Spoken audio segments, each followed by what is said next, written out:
Bienvenidos a Este Oeste. En esta ocasión vamos a hablar acerca de la Coalición por la Seguridad Ciudadana, un proyecto que Fundesa lanzó en el ENADE 2014. Vamos a conversar acerca de este tema hoy con Juan Carlos Zapata y con Corinne Dedic. Corinne es de CIEN, Juan Carlos es de Fundesa. Vamos a conversar un poco acerca de la Coalición por la Seguridad Ciudadana y de este tema, uno de los temas en particular que hay dentro de la coalición, el tema de las extorsiones. Bienvenidos a ambos, gracias por estar acá. Muchas gracias por la invitación. Juan Carlos, cada año se hace este ENADE ya desde hace ya varios años. En el ENADE una de las cosas que siempre se discute es el seguimiento que hay a las actividades que se hayan generado en esos momentos. Dentro del ENADE 2014, uno de los temas que surge es justamente esta coalición por la seguridad ciudadana.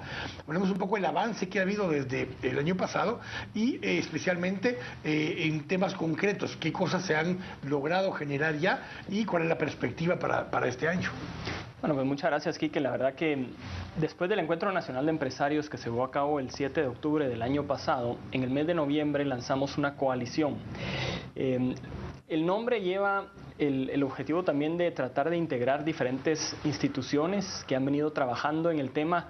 No queríamos que se viera como que Fundesa venía a generar una propuesta sin tomar en cuenta a diferentes organizaciones que llevan años de trabajar en el tema, y lo que queríamos es más poder encontrar mecanismos de comunicación y tratar de generar una respuesta a toda la parte de comunicación en este proceso. Son ya casi 40 organizaciones que se han inscrito de diferentes sectores, adicional a otras instancias tanto del tema de seguridad como también de justicia y algunas municipalidades, especialmente de la Mancomunidad del Sur. La Coalición por la Seguridad tiene en este momento 5 ejes importantes sobre los cuales se está trabajando. El primero, el generar un plan estratégico de seguridad y justicia que ayude a encadenar todo el proceso, desde temas de prevención hasta la parte de penalización y reinserción de la persona, que fue el esquema general que se presentó durante el Encuentro Nacional de Empresarios.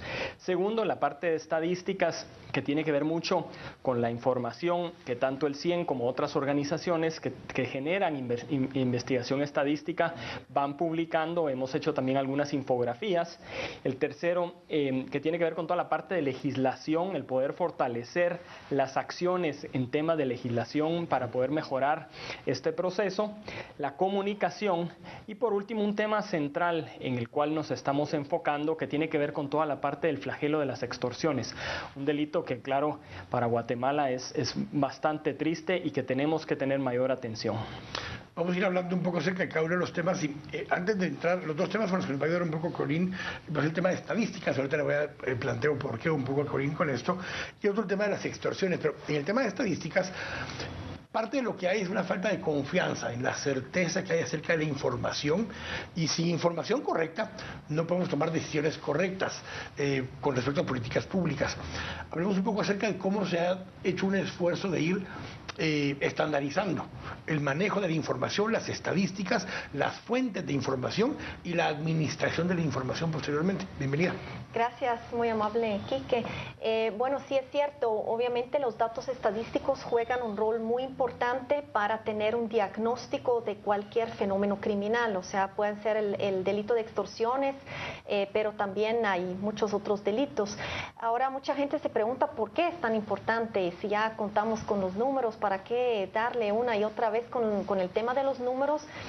Lo que pasa es que sin conocer bien lo que está realmente pasando, sin conocer los datos estadísticos, es muy difícil realmente conocer la magnitud del fenómeno por ejemplo, en el caso de las extorsiones, porque si no sabemos quiénes están siendo extorsionados, cuánto es, en dónde se están generando las extorsiones, de dónde vienen, se hace por teléfono, se hace por otro medios, todo es información muy valioso para poder analizar este fenómeno criminal y después, basado en este análisis, ver realmente qué medidas tenemos que tomar, porque a veces pensamos que algo es de cierta manera y queremos accionar, pero luego resulta que las acciones no son efectivas porque realmente se basaron las acciones en un supuesto que no es cierto.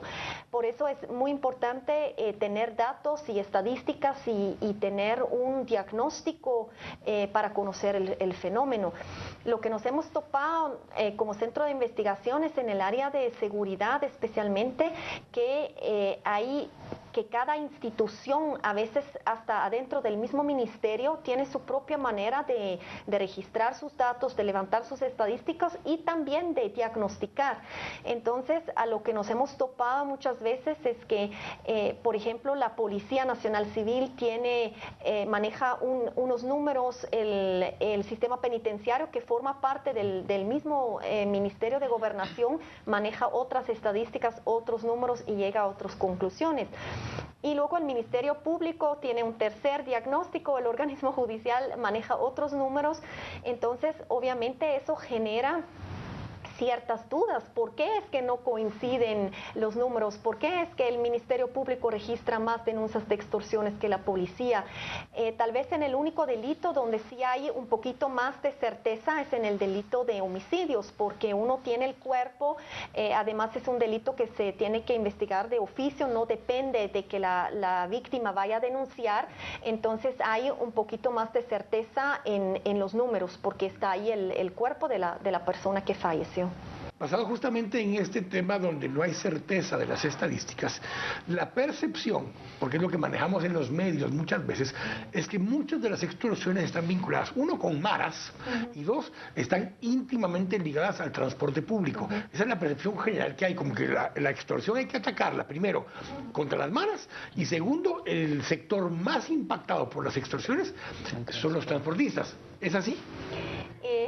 No exactamente. Pues si contrastamos con los números, podemos ver que esa percepción que uno tiene a partir de los medios de comunicación es errónea. Pero sí tengo que aclarar también que obviamente los únicos datos que hay en el tema de extorsión para analizar son las denuncias. Y tenemos que estar claro que no todos los víctimas de extorsión van a denunciar. De hecho, no conocemos el dato de la cifra negra, no sabemos qué porcentaje va realmente a denunciar, y por lo mismo, digamos, analizar los datos de las denuncias nos da una pista, nos da un indicador, pero no significa que realmente el comportamiento del delito así sea exactamente. Pero es lo mismo que nos pasaba cuando en los últimos dos gobiernos los presidentes especialmente manejaban que un altísimo porcentaje, entre el 70 y 80% de los homicidios estaban vinculados al narcotráfico. Era una cifra sacada del aire prácticamente, no había soporte técnico para ella, y entonces a veces se tomaban decisiones de política pública en función de esa información que no era valedera. Claro. En este caso, cuando ya se han hecho investigaciones y se analizan, nosotros por eso siempre cuando hablamos con investigadores nos dicen, mire, cuando hay un asesinato, primero hay que investigar el entorno personal de la víctima, si tenía problemas personales, si tenía algún problema de infidelidad con la pareja, si había algún problema económico con alguien, porque son muchas veces la primera razón por la que hay una disputa, y con el alto acceso a armas que hay en Guatemala, pues terminan resolviendo el problema con las armas. Y lo segundo es, en todo caso, algún incidente puntual que pudo haber ocurrido cerca del momento en el que lo asesinaron, un conflicto en el tránsito o algún problema de ese tipo, y que eso pueda derivar en un homicidio. Y solo un porcentaje menor de todos esos casos terminan realmente siendo temas de extorsión, por ejemplo en el caso de los pilotos o incluso de los ayudantes. Eso sí nos empieza a ayudar a tener estadísticas de que cuando se ve un asesinato, por ejemplo, qué porcentaje de los asesinatos de pilotos están vinculados a extorsión, es un número mucho más pequeño, Corina. Sí, no hay, digamos, ese vínculo entre delitos contra la vida y extorsiones. Se está trabajando, pero no hay realmente estudios que demuestran, digamos, qué porcentaje de las extorsiones realmente termina al final con algún delito contra la vida. Pero hablando de las denuncias, como usted lo mencionó, o sea, la gente tiene la percepción de que el sector más afectado es el sector de transportistas. Y si uno revisa del total de las denuncias, únicamente un 6% le corresponde al sector del transporte. Ya puede ser porque no denuncian o porque realmente nuestra percepción a partir de lo que vemos y leímos en los medios de comunicación es totalmente errónea. El segundo sector más afectado, con 23% de denuncias, son negocios, y la gran mayoría de personas que va a denunciar, un 70%, son personas individuales. Y eso realmente, digamos, ¿en su vivienda o algún...? Sí, son personas individuales que reciben extorsiones en su vivienda, en su celular, pero digamos o sea, cuenta personal. Y eso también, para aclarar otra cosa, que eso tampoco necesariamente representa la cantidad de ingresos por extorsión, porque obviamente puede ser que se extorsionan muchas residencias, pero por montos pequeños.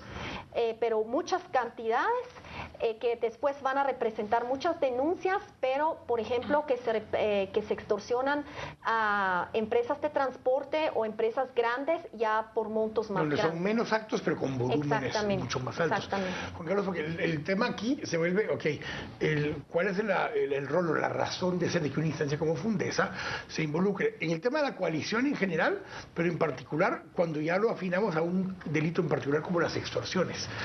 Bueno, nosotros hemos venido dando seguimiento a este tema, de hecho desde el 2009 fue el primer ENADE que se trabajó sobre el área de seguridad. Y lo que hemos visto es que desde ese entonces para acá, el involucramiento de la sociedad civil, la coordinación del Ministerio Público con el Ministerio de Gobernación, los esfuerzos que se hicieron de reducir la tasa de homicidios por cada 100.000 habitantes, pues de alguna forma ha tenido un impacto positivo. Se logró reducir de 46 homicidios que estaban en el 2009 por cada 100.000 habitantes a 31 que cerró el año pasado. Pero lo que veíamos es que el tema de las extorsiones, según las denuncias, habían aumentado. Y es uno de los problemas que al final le afecta a esas personas que están en sus residencias y que no tienen una salida más que, si mucho, y si lo logran, porque el problema es si económicamente lo pueden hacer, pasarse a otro lugar.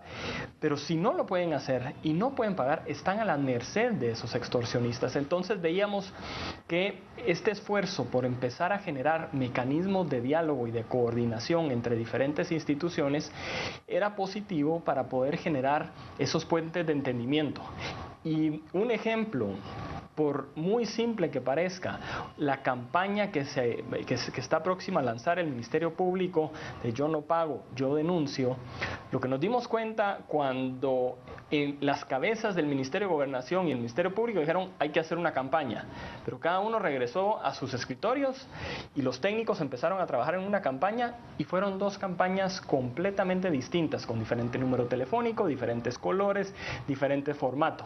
Entonces lo que hicimos fue sentarnos con los técnicos de comunicación de cada uno y lograr unificar esa campaña y que ahora pues ya se va a lanzar públicamente.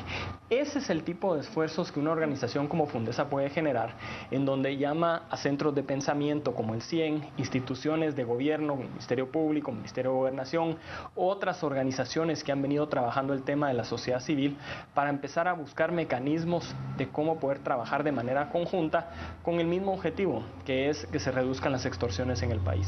Vamos a ahondar acerca de lo que te voy a decir ahora al final, porque lo vamos a vincular con el ENADE 2015, pero justamente una de las cosas que se nota en eso que estás planteando es una institucionalidad no solo débil, sino que muchas veces descoordinada. O sea, no existe una lógica y una visión estratégica entre las mismas instituciones de gobierno. Tú lo decías antes con el tema de las estadísticas. Diferente base sobre la cual se calcula, diferente territorialidad a veces sobre la cual se calcula y diferentes temporalidades a veces sobre la cual se calcula. Entonces poder comparar incluso resultados o estadísticas, compararlo contra acciones que a veces son dispersas y además de que son dispersas no tienen coincidencia en objetivos. Termina siendo que, como lo decía una persona con la que conversábamos del tema, el crimen sí está organizado y la estructura de gobierno no está organizada. Eso hace exageradamente difícil operar. Entonces, ir al corte, vamos al regresar a hablar un poco acerca de cómo estas acciones se pueden ir articulando para producir resultados y fortalecer las instituciones. Y ese es un tema un poco de lo que incluso va a ser el ENADE 2015 más adelante. Así que vamos a ir al corte. Estamos acá en Este Oeste. Nos vemos en un momento.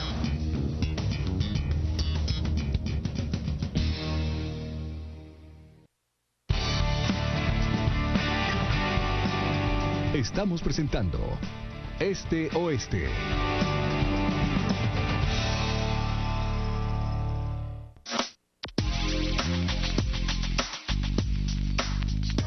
¿Sufre de sobrepeso, colesterol alto, estreñimiento? ¿Te gustaría eliminar todas esas libras de más? Presentamos la piñaterapia del Dr. Ming, el nuevo tratamiento 100% natural para desintoxicar el cuerpo y bajar de peso. Bajé 23 libras. Estoy feliz con los resultados. Piñaterapia del Dr. Ming, con su efectiva fórmula antioxidante, diurética y quemadora de grasa, ideal para combatir la celulitis y perder peso de manera natural. Tómalo frío o caliente. Bebe tu té 2 veces al día y sorpréndete con los resultados. Es 100% natural y sabe muy rico. No solo bajé de peso, también bajé medidas, tengo control del apetito, control de ansiedad. Bueno, lo mejor de todo es que no he vuelto a engordar. Limpie y desintoxique su cuerpo con el nuevo té de piña del Dr. Ming. Y si nos llama ahora, le enviaremos otro tratamiento completamente gratis. Sí, 2 por 1 si llama ahora mismo. ¡Llame ya!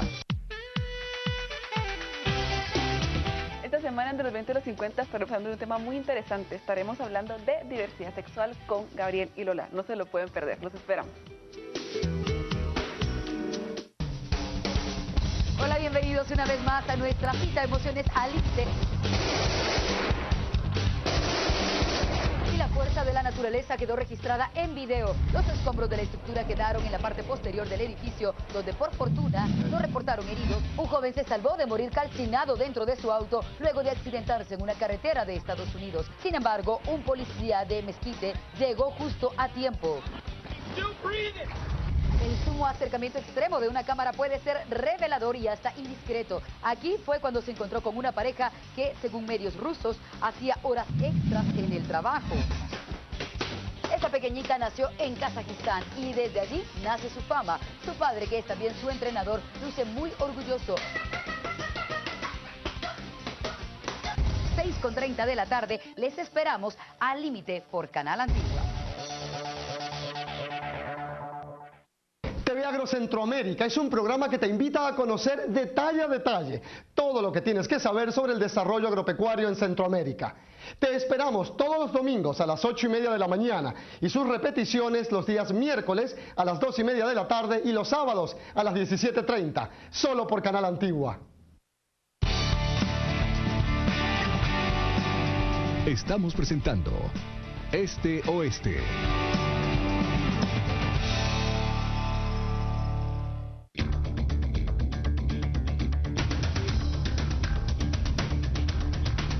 Estamos de regreso acá en Este Oeste conversando acerca de esta coalición por la seguridad ciudadana, un proyecto de Fundesa que lanzó desde noviembre del año pasado. Estábamos conversando un poco acerca de estos primeros aspectos con Juan Carlos Zapata, director ejecutivo de Fundesa, y con Corinne Derrick de CIEN, analista del CIEN en estos temas. Y hablemos un poco de lo que terminamos hablando del segmento pasado, la coordinación que debe existir entre diferentes instituciones, tanto de gobierno como instituciones que operan no dentro del organismo ejecutivo, pero sí Ministerio Público, por ejemplo, o el mismo organismo judicial, y estructuras que tienen que poder operar en conjunto en esto que estábamos hablando hace un momento. Sí, yo creo que en el tema de extorsiones es bastante complejo porque son muchas instituciones que tienen que ver con este fenómeno delincuencial. O sea, claro, está la policía que tiene que capturar al extorsionista, que tiene una unidad especializada que se llama División Panda, que está especializada en el tema de extorsionistas. Luego está el Ministerio Público, que tiene que judicializar el caso, el organismo judicial, que tiene que sentenciar. También está el sistema penitenciario, que muchas veces se olvida esa institución, porque la gente condenada para ahí, y también sabemos pues que hay extorsiones que salen desde los mismos centros carcelarios.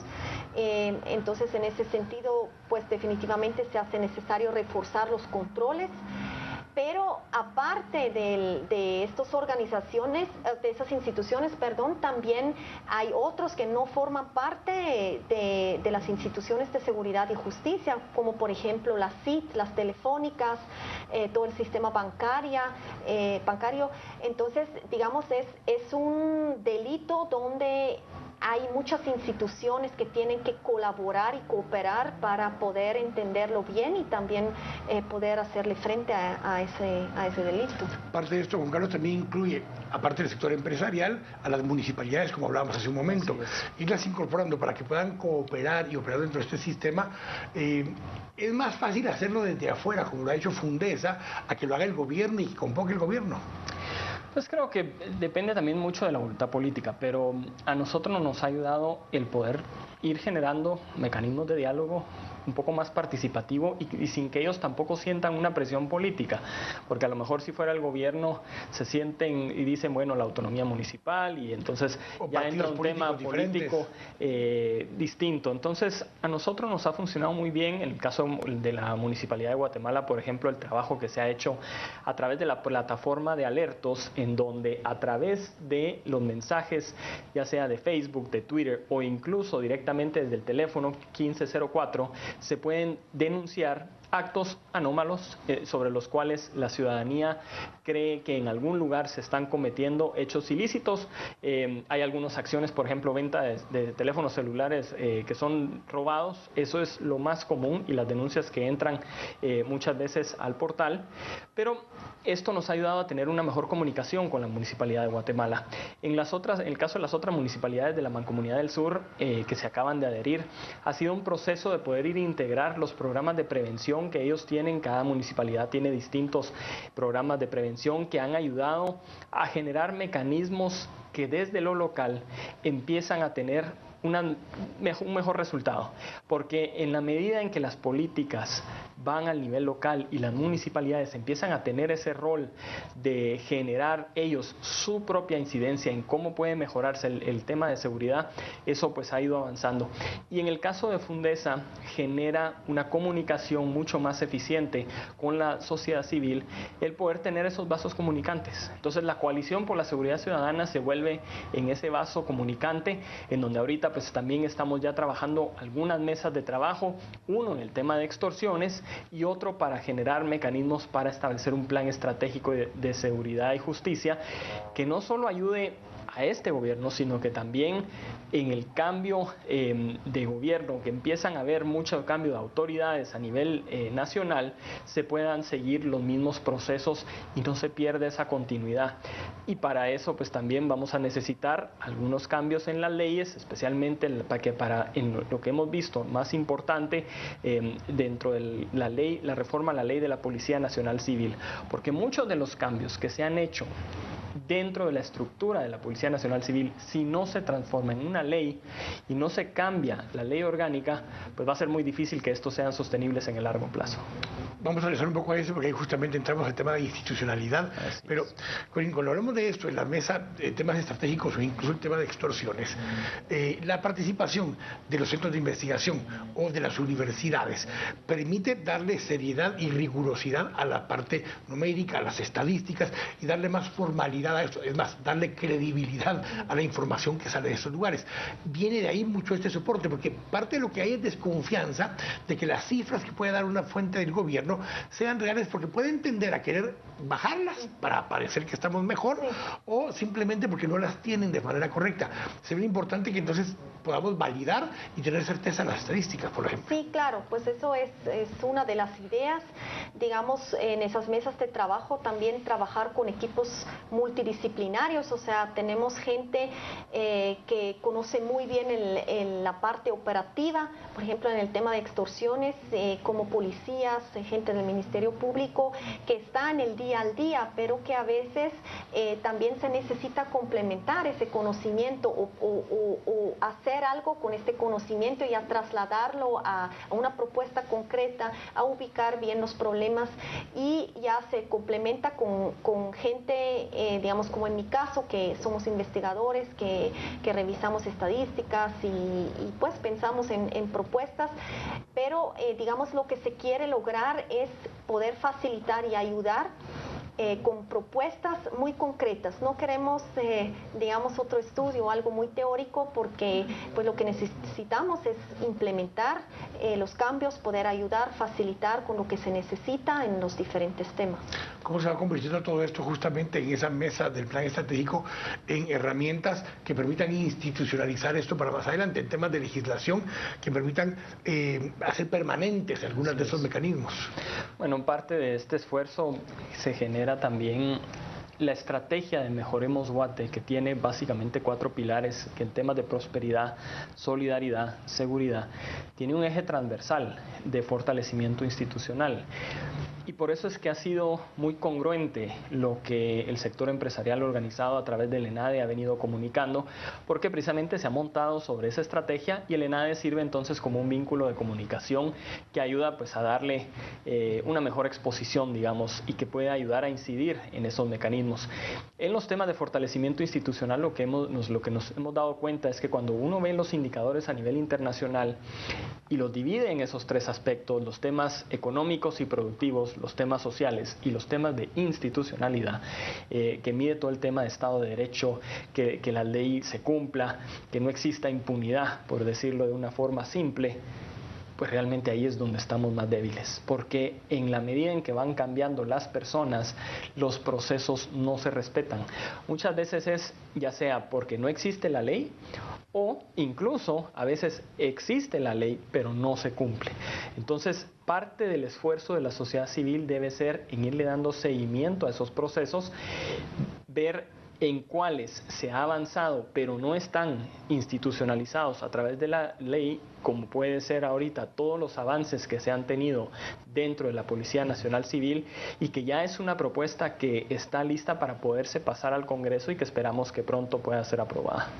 Pero justamente como estamos en medio de lo que estamos viviendo hoy en Guatemala, los temas donde te surgen un día sí, el otro también, casos de corrupción, pareciera que lo que está institucionalizado es la corrupción, lo que tiene estructuras, órdenes, formas, hasta responsables, hasta quienes firman los cheques y quienes no, pareciera que es la corrupción justamente, Juan Carlos, es el otro extremo, lo decíamos al inicio, el crimen está bien organizado y del otro lado no lo estamos. Así es, nosotros hemos visto que la ciudadanía durante mucho tiempo toleró la corrupción.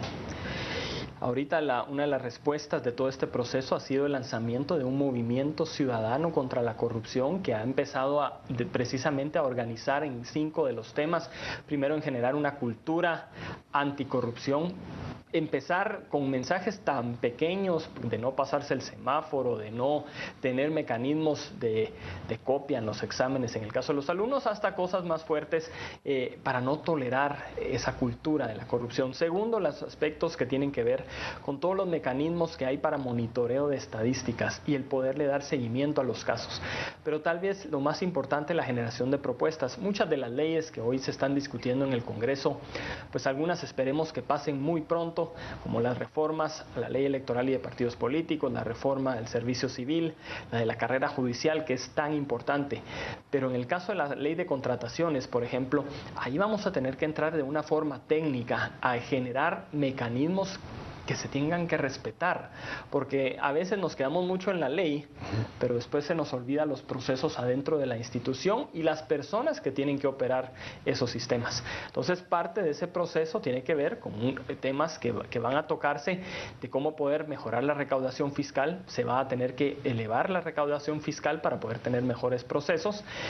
Y dentro de todo este establecimiento, nosotros lo que hemos visto es que Fundesa, en el próximo Encuentro Nacional de Empresarios, que precisamente va a tocar el tema de fortalecimiento institucional, vamos a tener que tener un acompañamiento de esos ejes que se están hablando ya en el Congreso, más instituciones como la SAT, la Contraloría General de Cuentas, el ICS y otras instituciones autónomas de las cuales muchas veces ni siquiera se habla, porque o la IBE y la Superintendencia de Bancos, porque ese tema de la corrupción está por todos lados. Entonces, ¿cómo se puede empezar a generar esos mecanismos de pesos y contrapesos que ayuden a balancear un poco y a reducir la corrupción? En ningún país se ha eliminado la corrupción, pero lo que necesitamos es generar mecanismos de control. El mismo Giuliani, en el ENADE, una de las frases tal vez que más le choca a algunas personas es la frase que dijo con respecto a la corrupción en la policía.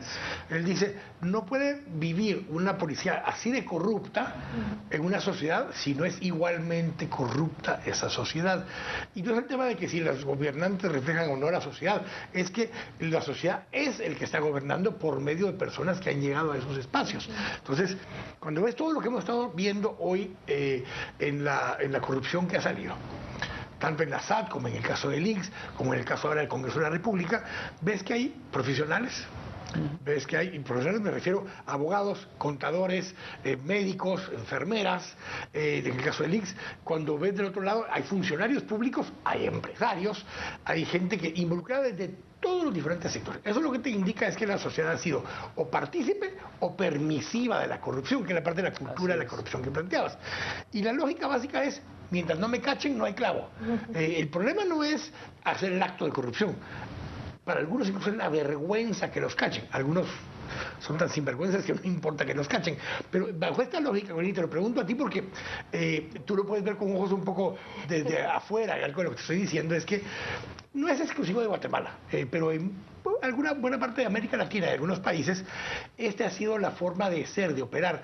Pero para muchos países europeos o del norte del globo, esto es algo que es inadmisible por completo, ni siquiera es se puede pensar que cosas así sucedan.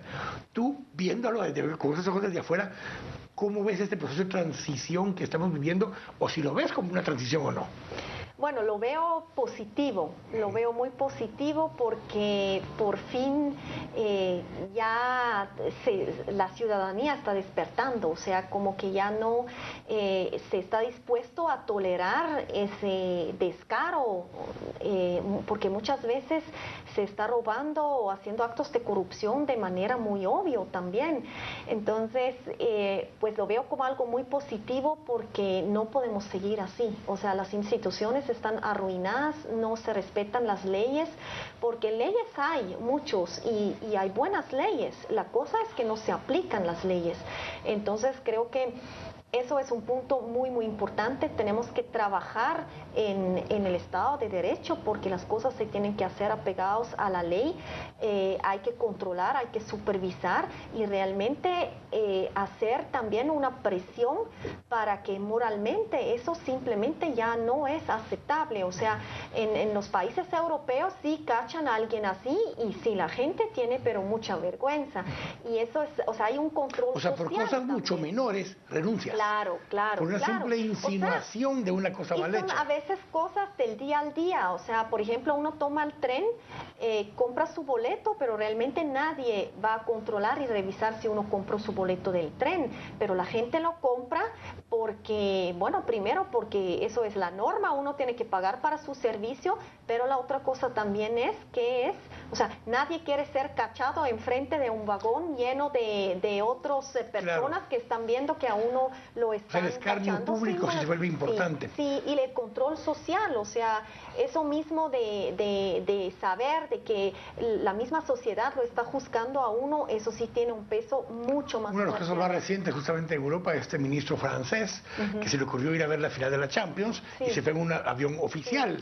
No solo devuelve el dinero, pero realmente prácticamente tenía que renunciar al cargo por lo que hizo. Sí, o sea, la barrera de tolerancia es mucho más baja. Mucho más baja. Tengo que ir al corte, pero Douglas North, que es un premio Nobel de Economía en el año 93, habla justamente que la diferencia entre los países desarrollados y los no desarrollados es el fortalecimiento de sus instituciones.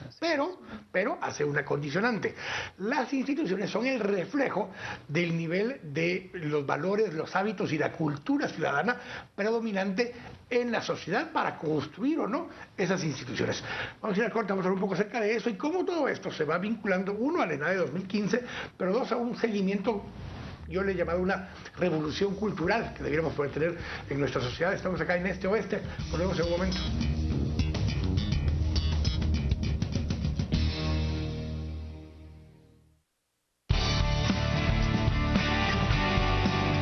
Estamos presentando Este Oeste.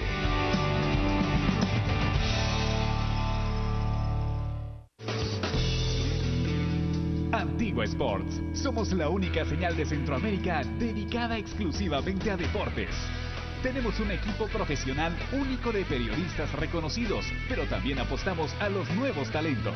Presentamos producción 100% propia con coberturas de todas las disciplinas. Vamos a mostrar a nuestros atletas, contar sus historias, vivir sus sueños y festejar con ellos sus victorias. Te invitamos a festejar juntos, a abrazarnos y ser parte de vivir el deporte desde adentro de la cancha. Antigua Sports. Salimos a jugar todos los días.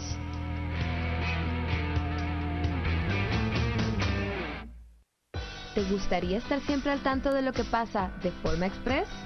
Busca Vida para información fresca sobre tendencias, moda y gastronomía. Política, ciudad, seguridad y lo que ocurre en el mundo llega vía actualidad con un formato único. Famosos te mantiene al día con los personajes del momento. Te compartiremos los mejores consejos y herramientas de tecnología. Además, estarás siempre al día con lo más relevante del mundo deportivo. Los temas virales son infaltables, así como la interacción constante.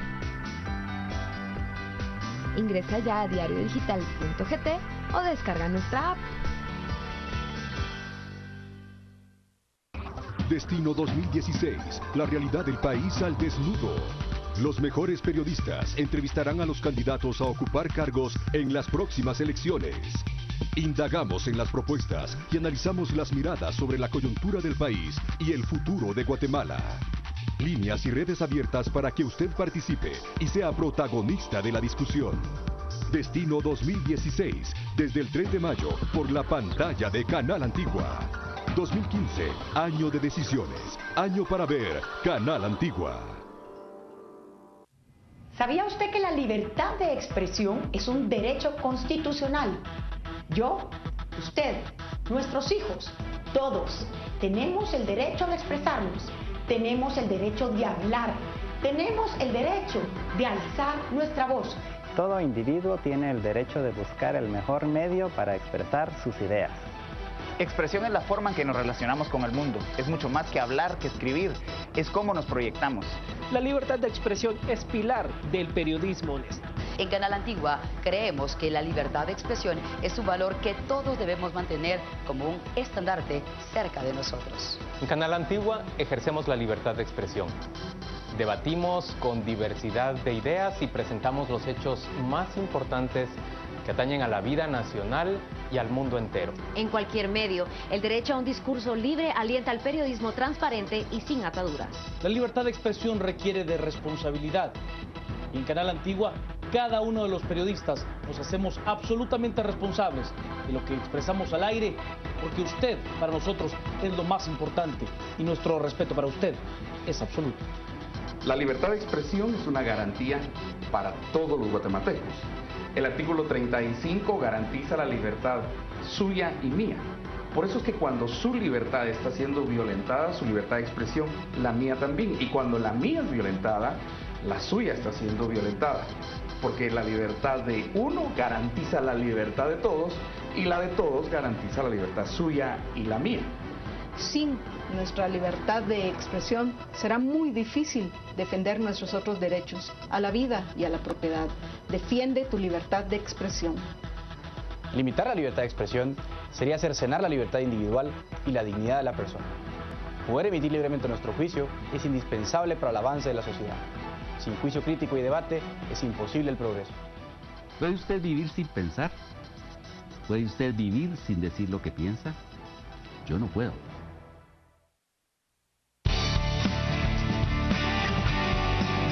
Estamos presentando Este Oeste.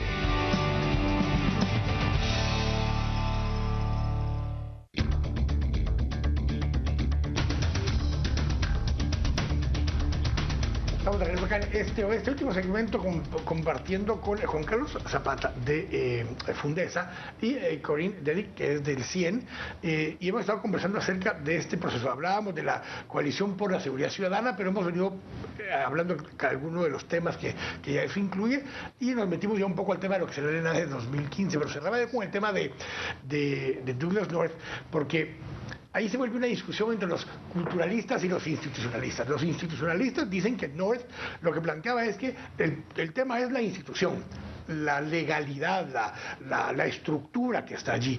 Pero él plantea que esa institución se deriva de los valores, de los hábitos, de las normas, de los principios que rigen la sociedad y que esas generan las instituciones. Uno de los ejes que planteabas al principio, hace un momento, era que uno de los ejes es el tema de la cultura y de esta cultura ciudadana. Hablamos un poco de cómo generamos institucionalidad, Juan Carlos, porque una sociedad como la nuestra actualmente, donde la institucionalidad vale cero prácticamente y tiene cero fuerza, ¿cómo reconstruimos esto? En un momento donde la gente no cree en los políticos, no cree en los empresarios, no cree en los sindicalistas, no cree en casi ninguna estructura, cree cada vez menos en las iglesias y en el ejército, que eran en las que más creía. ¿Cómo puede una sociedad sobrevivir cuando no confía en sí misma? Bueno, primero pues yo sí partimos de esa norma, digamos, que define las reglas del juego.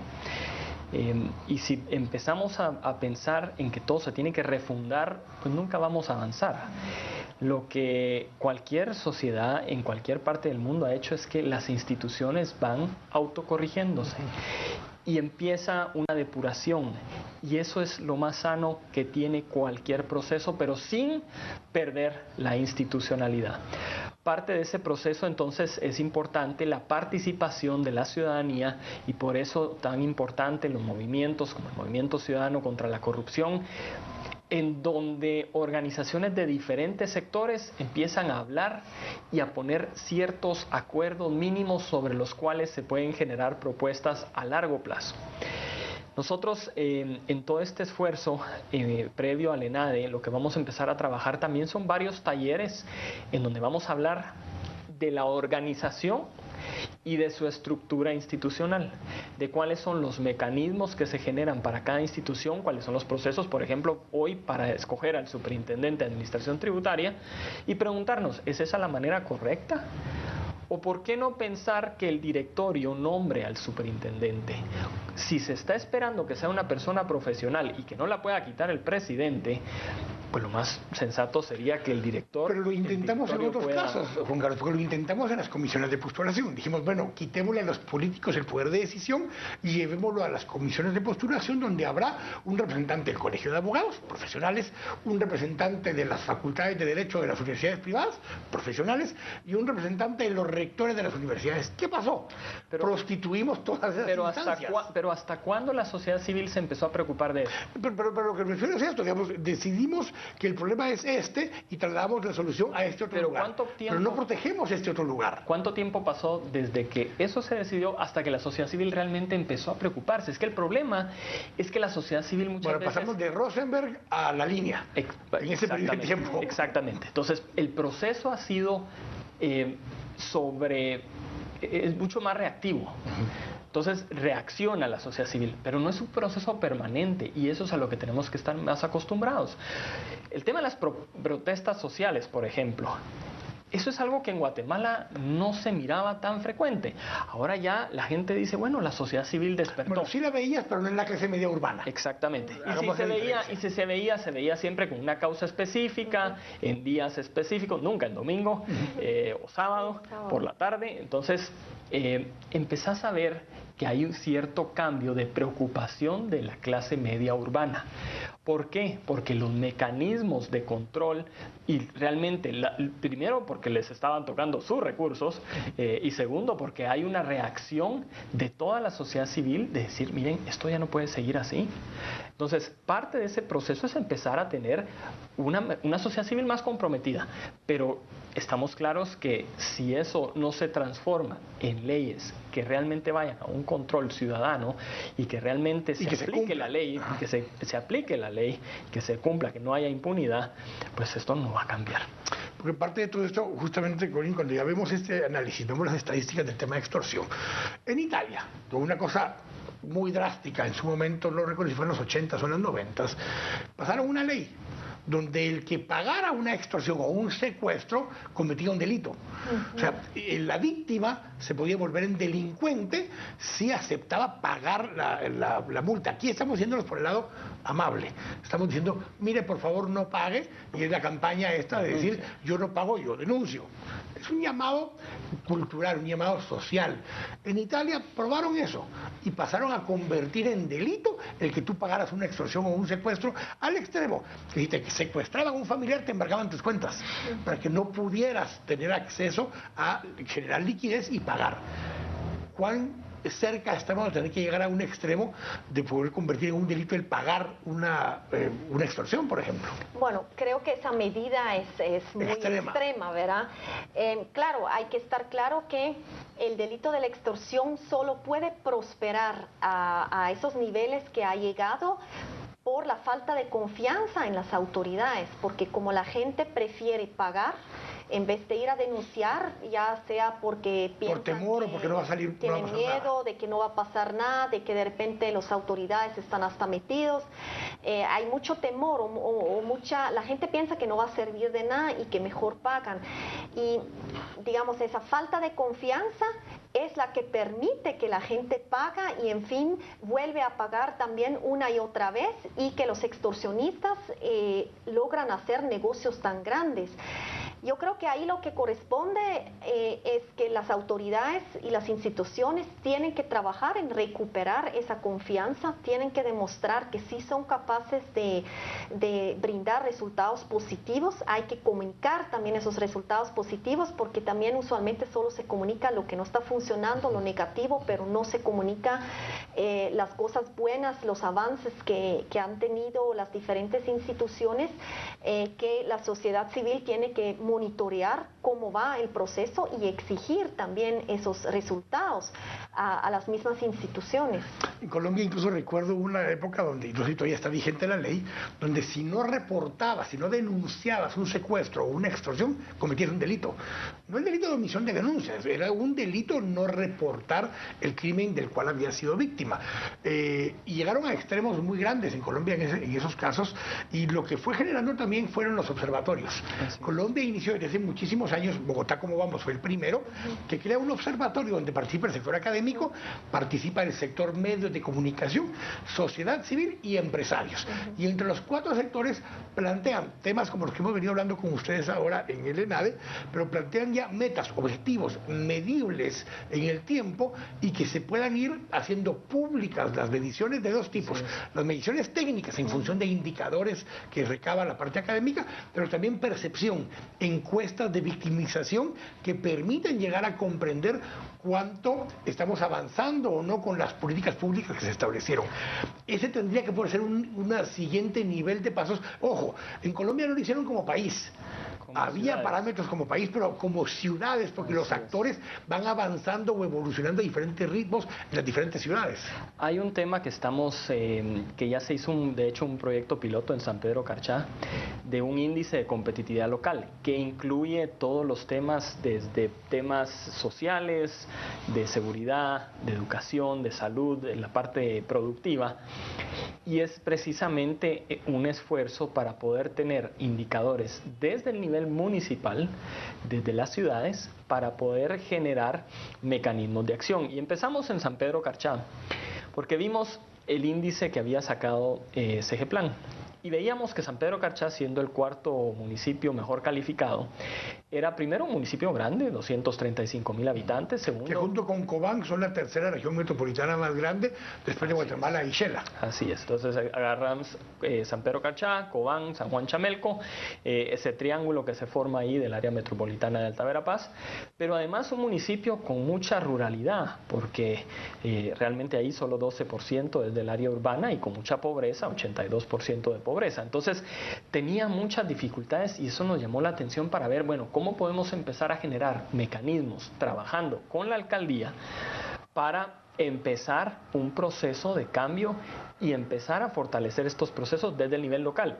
Nosotros cuando en el 2009 fuimos a Colombia, estuvimos en Medellín, estuvimos trabajando con la gente de ProAntioquia, nos enseñaron cómo funcionaba Medellín, cómo vamos, y empezamos a generar muchos de los mecanismos que ahora se están implementando, claro, adaptando mucho de los temas en la parte del observatorio de la seguridad ciudadana, mucha de la información precisamente la provee el CIEN, y eso es lo que nos ayuda a generar publicaciones a través de infografías, a través de comunicados de prensa, para empezar a tener un mejor reporte.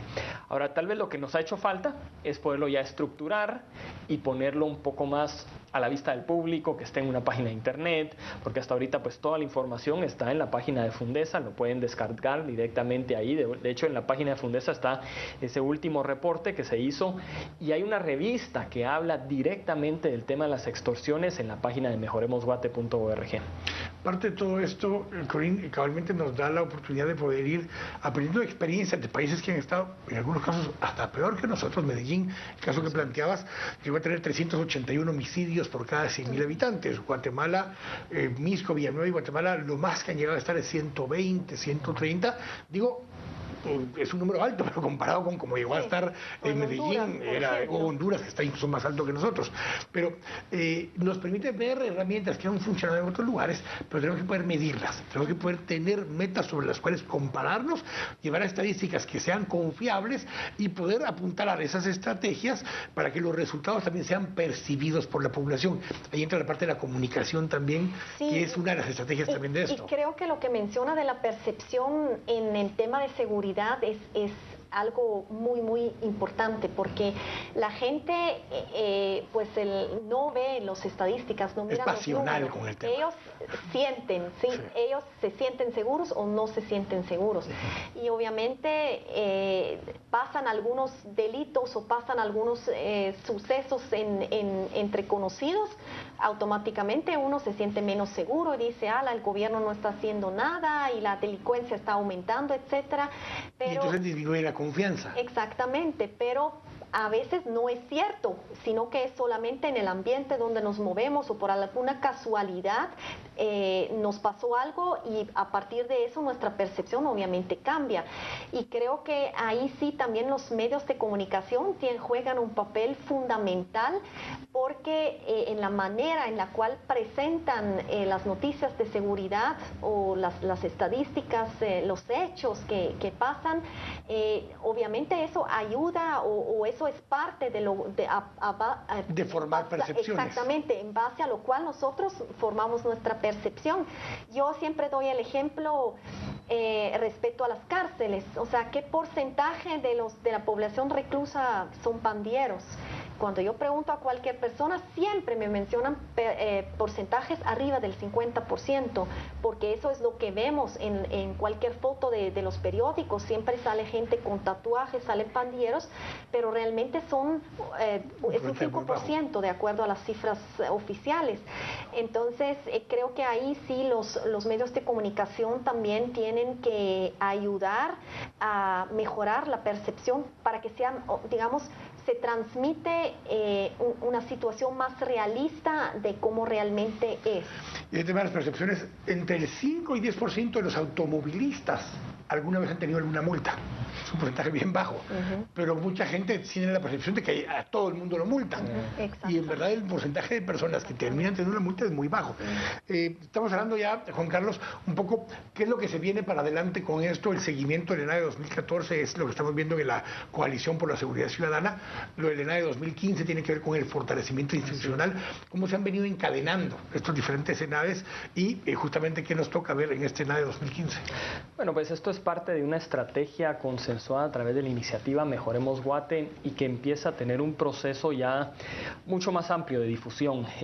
La Coalición por la Seguridad Ciudadana, que le da seguimiento a toda la propuesta que se presentó el año pasado, pues también esto ayuda a ver que el ENADE no es solo un evento que se hace y que traen gente de afuera y después ya no se hace nada, sino que realmente hay un seguimiento a un proceso que en el caso del ENADE de este año se va a enfocar mucho en el tema de fortalecimiento institucional.